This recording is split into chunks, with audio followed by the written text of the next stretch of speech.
Nestled right in the heart of the Netherlands, Amsterdam is famous for its picturesque canals, historic architecture, and of course, its eye-catching tulip fields. Every spring season, the city and the countryside both transform into a vibrant sea of colors, dotting the canals and painting the fields with bright streaks of red, yellow, orange, and purple. Following the thorough Dutch food tour we did yesterday, we're eager to experience what more Amsterdam has to offer beyond its delightful food scene. Today we are going to a place that has been saved in my phone for honestly the past 5 years. We are going to Keukenhof, yes, finally! Keukenhof. Oh my gosh! But before we go, I wanted to tell you guys about where we're staying because it's super cool. We're basically in the upstairs of this 300-year-old building. All around us you can see the framework of how they're supporting the roof, and we can look out and see this clock tower, so we've been listening to the sound of the bells. Yeah. It's been really cool. Yeah, it feels like a fantasy. You know, you hear the bells and then you wake up and then you see the sunlight coming in through the windows. Oh. Yeah, it's been very nice.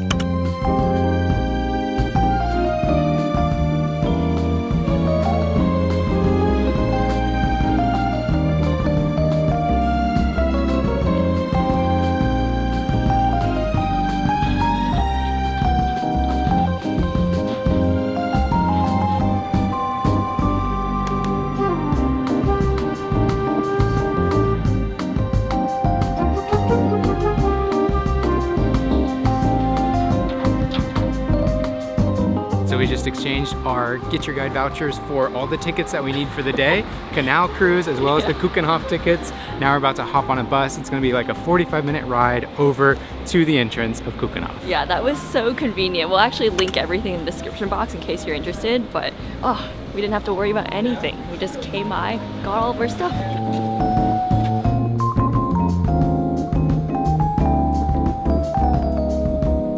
We've made it to Keukenhof. Let's go. I feel like I could hardly hear you. How loud do you want me to be? We've made it to the Keukenhof. Want me to do it again? No, I think it's okay.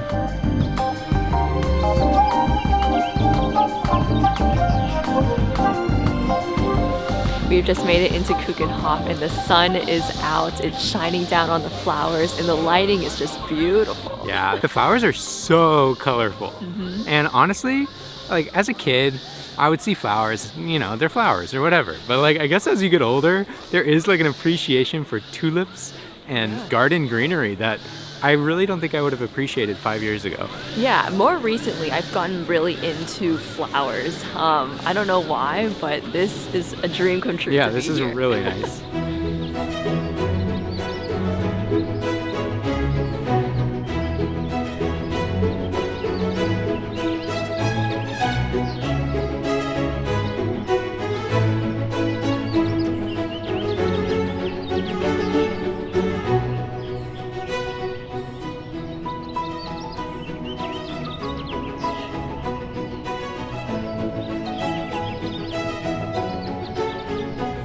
When I was reading the pamphlet before coming into the park, I was reading that millions and millions of bulbs are put into the ground by hand every single year. And that was mind-blowing. I was like, millions? Like, come on. But then I got in here and there are literally millions of flowers. They're everywhere. We just went to their 75-year exhibition where they kind of talked about the history of the Keukenhof, and it was so fascinating. Yeah. So basically, this whole park is only open for like 2 months in the year. Yeah. Obviously when the tulips and the flowers are blooming, because after that, they're basically just preparing for next year. And they're constantly coming out with new designs, which is pretty sweet. So like, they'll have someone that'll come on the grounds and he'll be like, yes, okay, I see. I'm gonna lay it out this way. From like an aerial view, you have different carpet-like designs that just change yearly. So you can come back every single year and it'll be different. So I think that's pretty neat. And I already told Claire that when she's much older, I would love to just push her through the park in her wheelchair. Yes, apparently I'm the one who won't be able to walk. We'll see. I feel like with genetics, I'll probably be the one in the wheelchair. Regardless, we will come back when we're old and see the park once again. Yes. So we were walking towards this little pond or lake that they have here, and we saw people literally walking on the water. We weren't sure how they were doing that, so we came to the other side of the lake, and we're gonna go check it out. Yeah, I'm eager to see how it's done. Keep going. Wow. This is pretty nerve-wracking, honestly.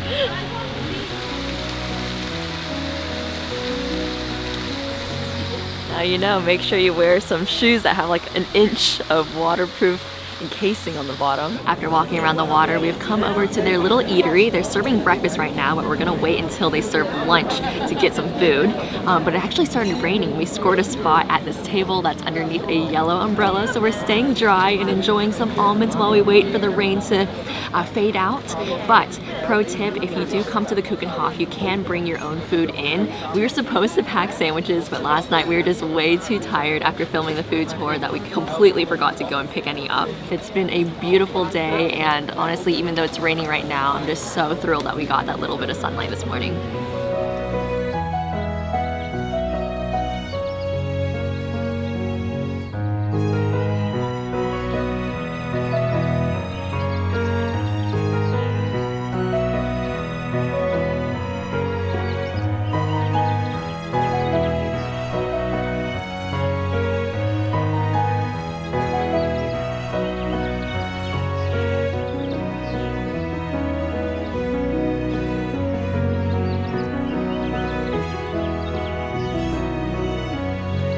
After waiting it out just a couple minutes, the rain has ceased and we now have a sunny day once again. And that's just what's so funny about the weather in Amsterdam in the April time. This place is like an amusement park. There's so many things to do. There's a petting zoo, a playground. We're about to enter a maze.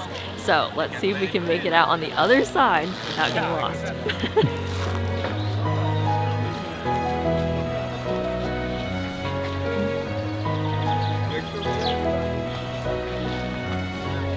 Good job, good job.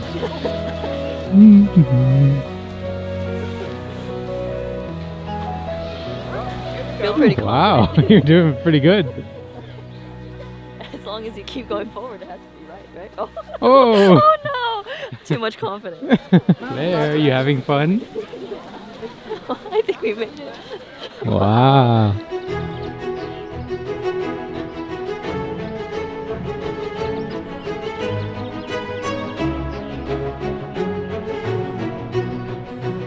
Wow, this is so magical. It's significantly cooler in here. Yeah. I want to sleep in one of these, like in a little cocoon. Yeah. I just pull a casket like this over my head and I go to bed. A casket? Yeah, this is impressive. This is the most filled out one I've ever seen.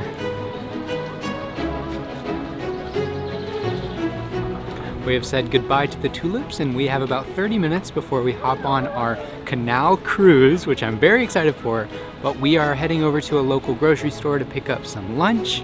Then we're gonna hop on the boat.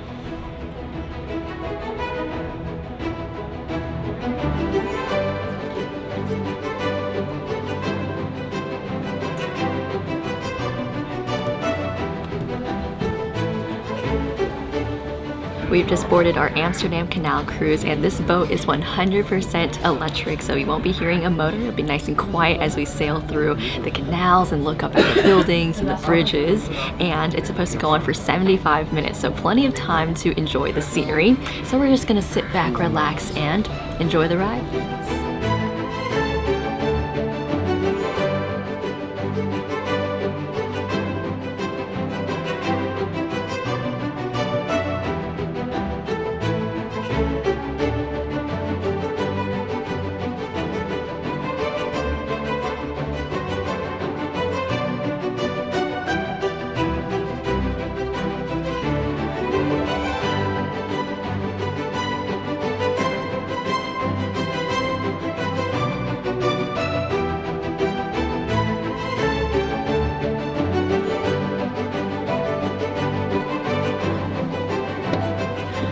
We just wrapped up our incredible canal tour, and although we did not go under the hundreds and hundreds of bridges that Amsterdam has to offer, we did go through quite a few, and it was such a great perspective on the city. You could definitely see the different districts and areas and how each part of town had like its own flavor or its own vibe. Yeah, for flavors. sure. Flavors. But one of the things that we learned was during the golden age of the Netherlands, when they were trading spices from all over the world, is when they started building these canal houses, which you can see behind us. And at the tippity top of the homes is this little hook where they were able to transport their goods, because they were shipping from all over the world. That's how they got really rich, from their boats into the warehouses. And that's basically what the buildings were used for behind us. Yeah, and one of my favorite parts was passing by the many houseboats that dot the canal. And back in the 60s, apparently many hippies were living in these houseboats as a way to step away from paying rent. You didn't have to pay anything, honestly, and you got a great view in a great location. And so that's where I would say the poor people lived back in the day, but these days it's where the rich lives. We are learning that some of the cheaper houseboats would be about 400,000 euros, and some of the really nice ones were 3 million euros, which I thought was absolutely wild, but it totally makes sense. They're in a great centrally located spot. Amazing waterfront views. Yeah, so overall it was really awesome, and even if you're not interested in history, I still highly recommend it, just because you get to watch Amsterdam pass by and it's just absolutely scenic. So we'll link it in the description box if you're interested, but we have worked up quite the appetite, so we're gonna go and look for some herring because it was one of my favorite foods that we tried yesterday on our Dutch food tour.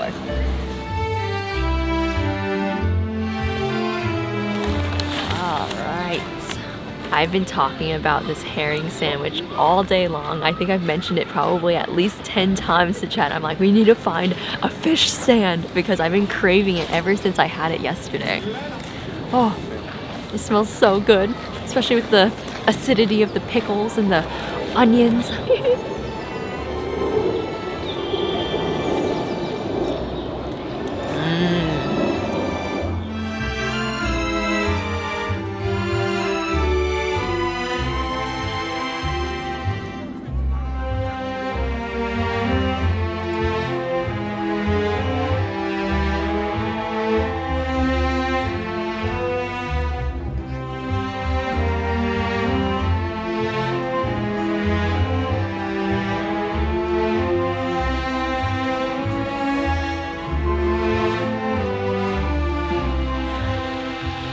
After enjoying our herring sandwiches, we've been chilling out in Vondel Park, just watching so many bikes go by. And what I think is absolutely hilarious, and I would love if you guys know more information about this, like there are these bike paths that go through all of Amsterdam, but occasionally you will see like a tiny car on these bike paths. And so there's like 1,000 bikes that go by, and then there's just this one little car. I just think it's so funny because it's pretty out of place.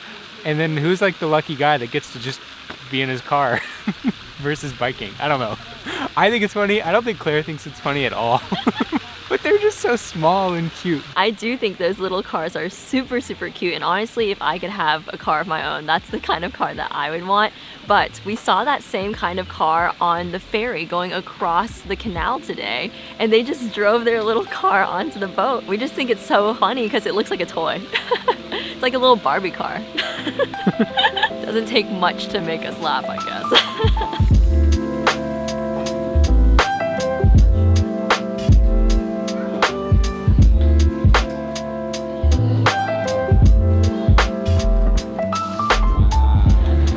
It is so good.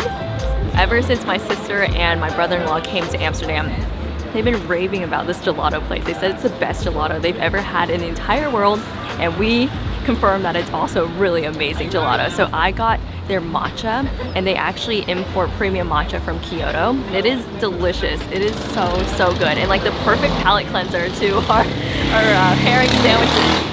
What did I get? Chad decided to get the nocholo, I think that's how you say it. It's the hazelnut, and that was my sister's favorite flavor. 10 out of 10. Is that so good? Oh my gosh. It's like pure matcha. Wow. That is so good. I know, when I saw that they had matcha, my eyes just lit up because it's my favorite flavor for any dessert.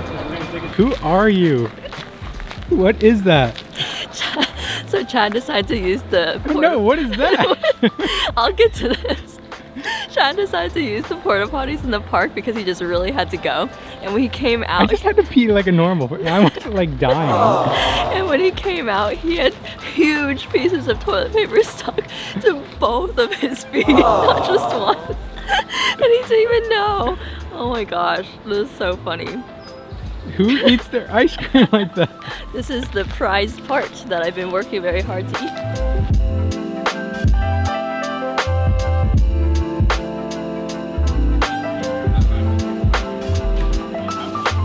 Well, after having our gelato, I think we still have a itch in our sweet tooth. Oh gosh, we just want a second dessert. Yeah, so we're gonna go get some stroopwafels. Waffle, same place as yesterday too, because it was so good. Not open. Well, alas, my friends, our itch will be itchy for the rest of the night. We will not be getting our stroopwafel because the store closed early for King's Day tomorrow, which is a national holiday. Everyone is already gearing up in their bright orange apparel. Yeah, the whole city is dressed in orange. And all the shops are closing early, and people are just so excited for it. I'm pretty sure tomorrow is going to be pretty hectic. People are just going to be running around, drinking, celebrating. And we did not know King's Day is tomorrow. Like, when we planned this trip, we did not plan it to come and celebrate King's Day with them, but I guess we will be now. Yeah. So stay tuned for that if you're interested. But thank you guys for joining us, and if you're interested in following along as we travel to 50 countries around the world, then hit subscribe. And with all that, we'll see you guys next time.